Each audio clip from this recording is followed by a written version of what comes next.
Hello friend, आज हम आपके लिए लेकर आए धातुपद और क्रियापद। दो टॉपिक पढ़ेंगे हम।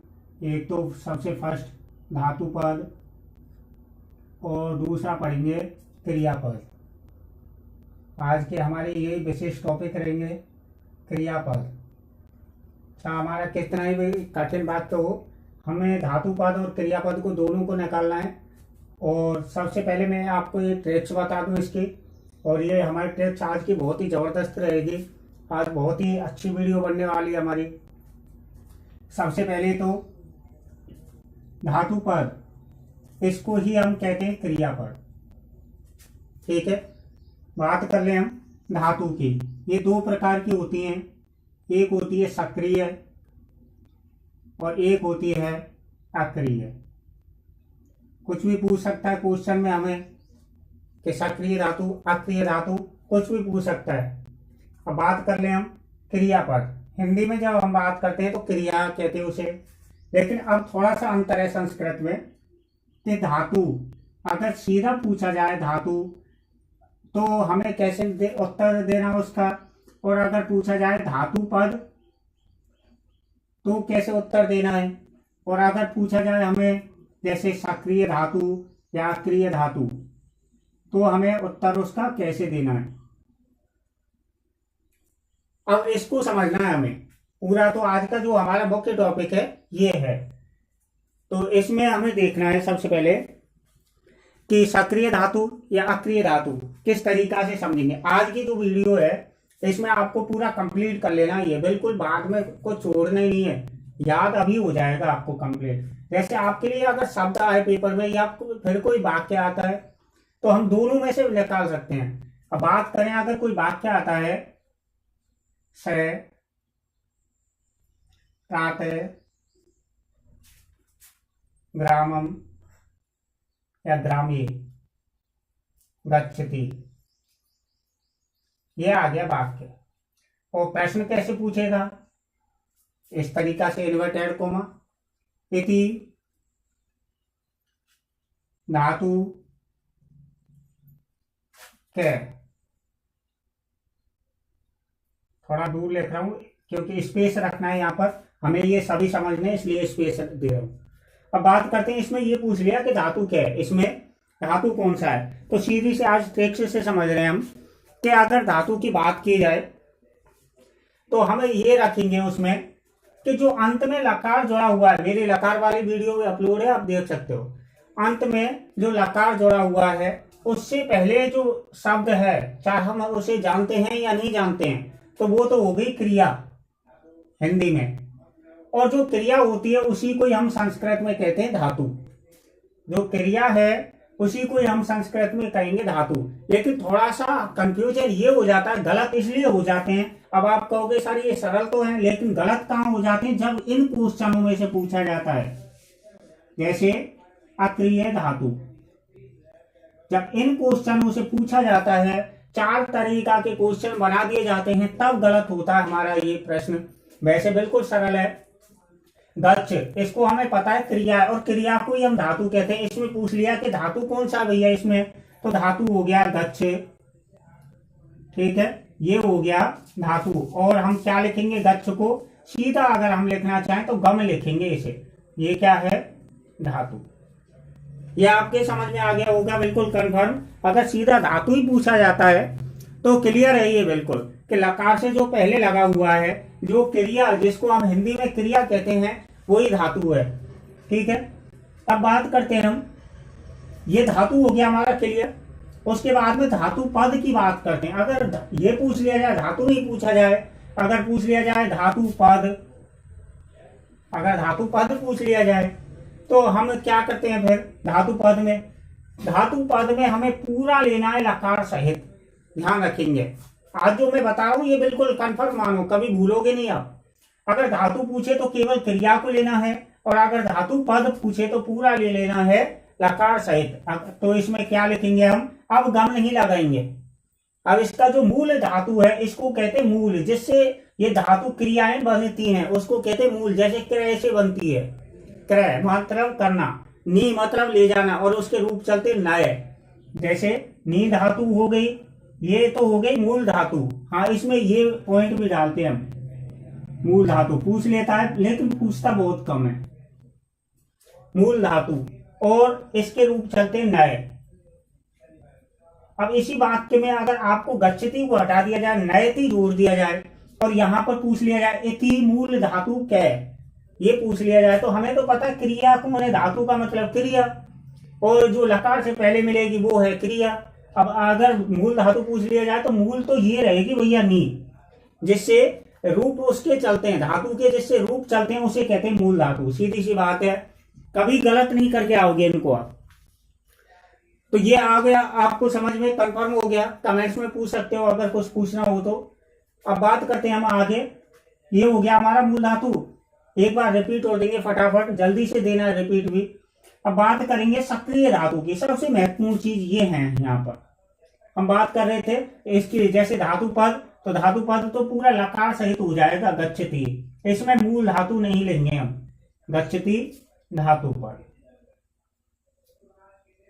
ठीक है, ये हो गया धातु पद।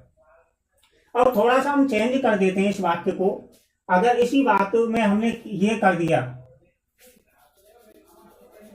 थोड़ा बढ़ा देते हैं इस वाक्य को कि राम रामे रामे ग्रहे ग्रहे गत्वा ग्रहे गत्वा, ये बढ़ा दिया वाक्य, इसी में वाक्य में है ये। ठीक है, इसी वाक्य में है ये वाक्य, ये बढ़ा दिया हमने। ये मत मानना बिल्कुल अलग अलग है, इसी में ही है। रामे ग्रहे गत्वा से प्राते ग्रामे गच्छति, क्योंकि हमें ये इनको समझना है, इन दोनों को समझना है, ये बिल्कुल कंफर्म होंगे। अब देखो सक्रिय धातु की बात करें हम, सक्रिय धातु उसे कहेंगे, ये थोड़ा सा कंफ्यूज करने वाले पॉइंट हैं कि सक्रिय धातु क्या है, सर्वनाम पद क्या है, क्रियापद क्या है, संज्ञा पद क्या है, विशेष क्या है, विशेष्य क्या है, विशेषण क्या है, थोड़ा सा कंफ्यूज करने वाले हैं। बाकी उसमें कुछ है नहीं, पूरा अगर देखा जाए तो पूरा जो मैटर है अपना, ज्यादा से ज्यादा 25 मिनट का मैटर होता है ये, जिसमें 10 पॉइंट होते हैं, क्रियापद, धातु पद, सर्वनाम पद, संज्ञा पद, विशेष, विशेषण, विशेष्य, और काफी टॉपिक है, तो केवल 25 मिनट के होते, ज्यादा नहीं होते। अब बात करते हैं हम सक्रिय धातु की।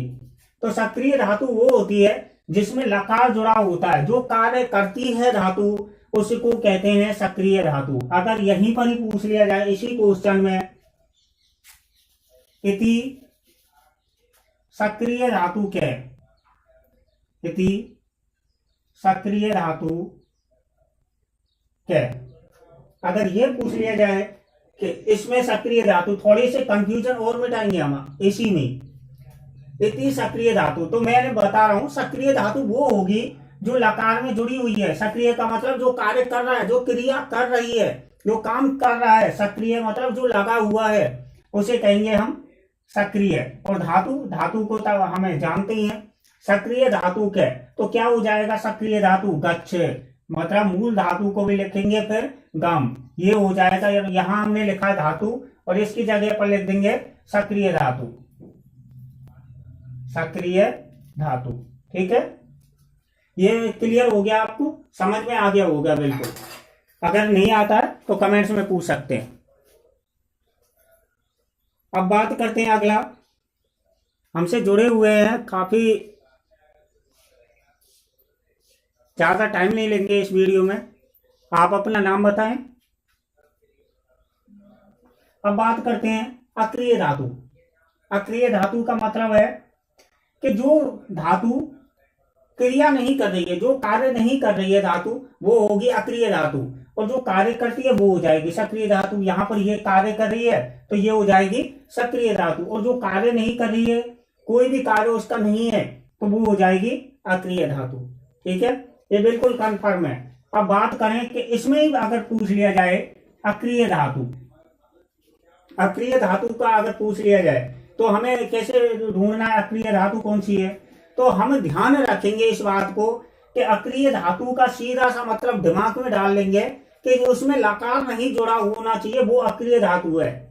सीधी सी बात है भैया, जिसमें लकार नहीं जुड़ा है वो अक्रिय धातु है, और जिसमें लकार जुड़ गया वो सक्रिय धातु है।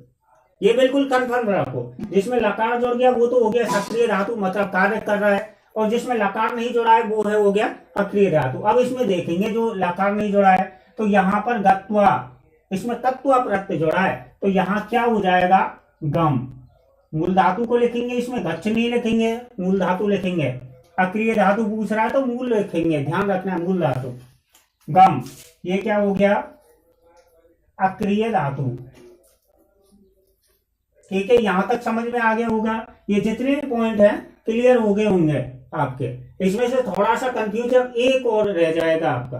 कंफ्यूजन ये रहेगा कि सक्रिय धातु की बात होगी, अक्रिय धातु की बात होगी। अगर वो पूछ ले कि सक्रिय धातु पद, जैसे यहां पर हमने किया था धातु और धातु पद, मैंने बताया था धातु कौन सी होगी, केवल ये धातु पद। एक बार रिपीट ले रहे हैं, धातु केवल ये, और धातु पद पूरा जिसमें लकार जुड़ा हुआ है।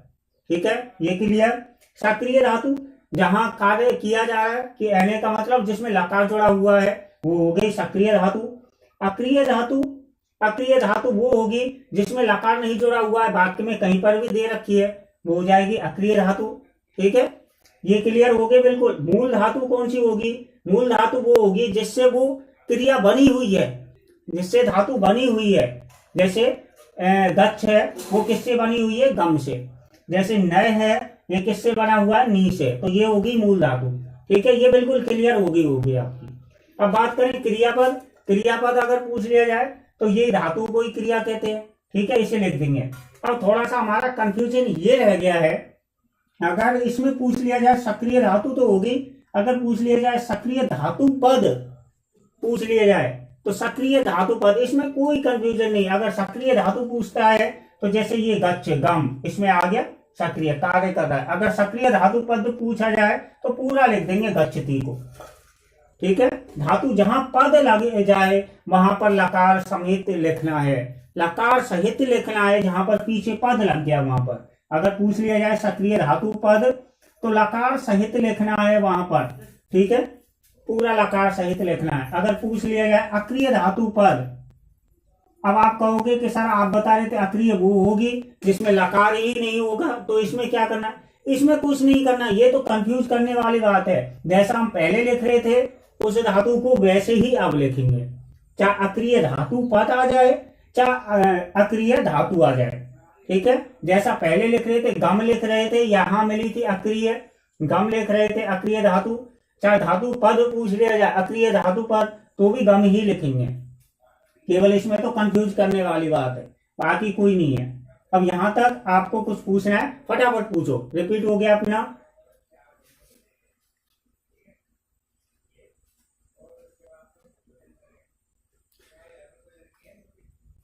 तो ये थी हमारी सक्रिय पद, अक्रिय पद, धातु पद, ये हो गए अपने क्लियर। यहां तक कुछ पूछना है, कोई नहीं पूछना। ठीक है, तो आज की हमारी वीडियो ये रहेगी। कल हम लाइव करेंगे, थोड़ी सी इंस्ट्रूमेंट की प्रॉब्लम थी इसलिए थोड़ा लाइव में परेशानी आ रही थी, और जो अब थोड़ा समाधान हो चुका है। इसलिए कल हमारा समय रहेगा लाइव का 12 या 1 बजे के करीब समय रहेगा, जो फिक्स टाइम रहेगा हमारा लाइव का। तो आप अधिक से अधिक शेयर करें वीडियो अपने साथियों के साथ में, और सब्सक्राइब जरूर कर दें जिन्होंने सब्सक्राइब नहीं किया चैनल को। और सभी आपके जितने भी साथी हैं सभी को लाइव पर लेकर आए जिससे वो भी समझ सकें। Thank you.